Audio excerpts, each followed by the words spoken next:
বালিপুৰত শ্ৰীমান আৰু শ্ৰীমতী ত্ৰিনয়ন অসম 2025 সৌন্দৰ্য প্ৰতিযোগিতা আশ্ৰয়হীন শিশুসকলক কিঞ্চিত সহায়ৰ হাত আগবঢ়োৱাৰ উদ্দেশ্যৰে শোণিতপুৰৰ বালিপাৰাত MP প্ৰডাকশ্যনৰ দ্বাৰা আয়োজিত কৰা হয় শ্ৰীমান আৰু শ্ৰীমতী ত্ৰিনয়ন অসম 2025 সৌন্দৰ্য প্ৰতিযোগিতা।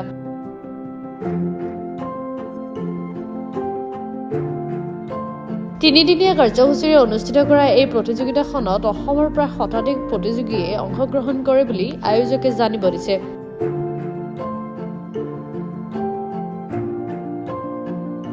প্ৰতিযোগিতাখনত মুখ্য অতিথি হিচাপে উপস্থিত থাকে নদুৱাৰ সমষ্টিৰ বিধায়ক পদ্মা হাজৰিকা।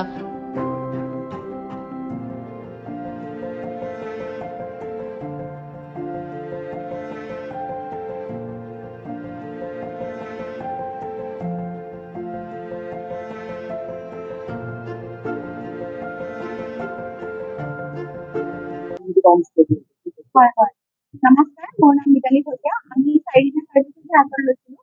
তাৰে 8, 9, 10, 11 4 দিনীয়া কাৰ্যসূচী। আমাৰ 3 দিনীয়া কাৰ্যসূচী হৈছে আজি 11 তাৰিখৰ কাৰ্যসূচী চলি আছে।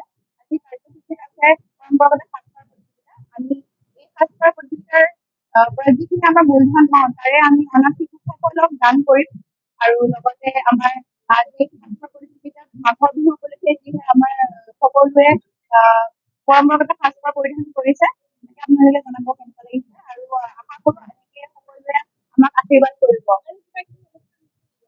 হয়, নৃত্য প্ৰতিযোগিতা হৈছিল আৰু আজি হৈছে নৃত্য প্ৰতিযোগিতা।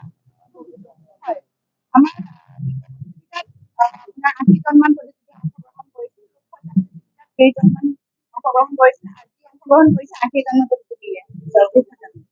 হয়, বিচাৰক আমি নিমন্ত্ৰণ কৰিছোঁ মিছেছ ইণ্ডিয়া কিৰণ বড়ো মেম গুৱাহাটীৰ পৰা আৰু ধ্ৰুৱজ্যোতি শৰ্মা দা গুৱাহাটীৰ পৰা। হয়, বিশিষ্ট অতিথি আমাৰ চৰধাৰ পদ্মা হাজৰিকা ডাঙৰীয়া আহিছে আৰু লগতে আমাৰ নদুৱাৰ সমষ্টিৰো বিধায়ক। আমি বহুত সুখী অনুভৱ কৰিছোঁ তেখেতক আমাৰ মঞ্চত পাই পেলাই।